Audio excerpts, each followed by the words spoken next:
কুমিল্লার নাঙ্গলকোটে বিয়ের প্রলোভন দেখিয়ে এক প্রবাসীর কাছ থেকে অর্থ নেওয়ার অভিযোগ উঠেছে এক নারীর বিরুদ্ধে।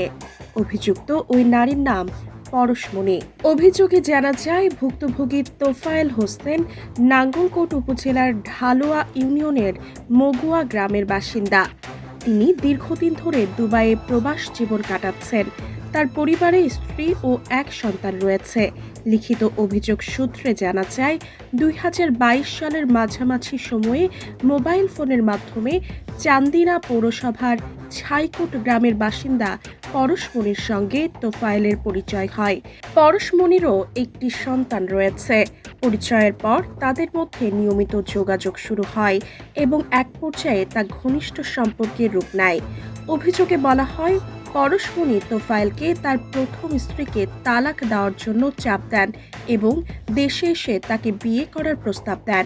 একই সঙ্গে বিভিন্ন সমস্যার কথা বলে বিকাশের মাধ্যমে ধাপে ধাপে প্রায় ৪,৫৪,০০০ টাকা নেন। তোফায়েল অভিযোগ করেন, পরশমণির কথা মতো তিনি দেশে ফেরার প্রায় ৬ মাস আগে স্ত্রীকে তালাক দেন। তবে ২০২৫ সালের ডিসেম্বরে দেশে ফিরে তিনি পরশমণির সঙ্গে যোগাযোগের চেষ্টা করলে ওই নারী সাড়া দেননি। ওকে, তুমি যেভাবে হোক আজকে, আরে যেভাবে হোক এই মাসের মধ্যে পাঠাইও প্লিজ। এই যে দুইটা, হ্যাঁ পছন্দ হয়েছে, অ্যাশ কালারটা ভালো লাগে। আচ্ছা, বুঝলাম না তুমি এটা কি টাকা পাঠাইছো আমি জানি না।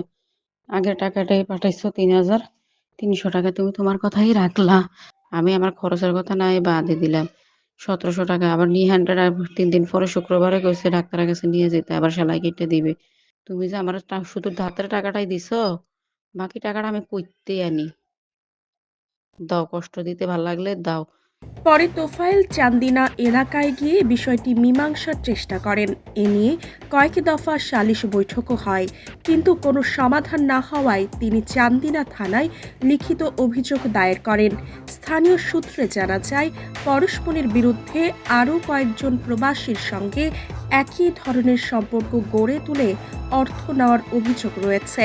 ভুক্তভোগী তোফায়েল হোসেন বলেন, তিনি আমার সঙ্গে সম্পর্ক গড়ে তুলে আমার সংসার ভেঙে দিয়েছেন। আমি এর সঠিক বিচার চাই, যাতে অন্য কেউ এমন প্রতারণার শিকার না হন। অভিযুক্ত পরশমণির সঙ্গে মুঠোফোনে একাধিকবার যোগাযোগের চেষ্টা করা হলেও তার বক্তব্য পাওয়া যায়নি।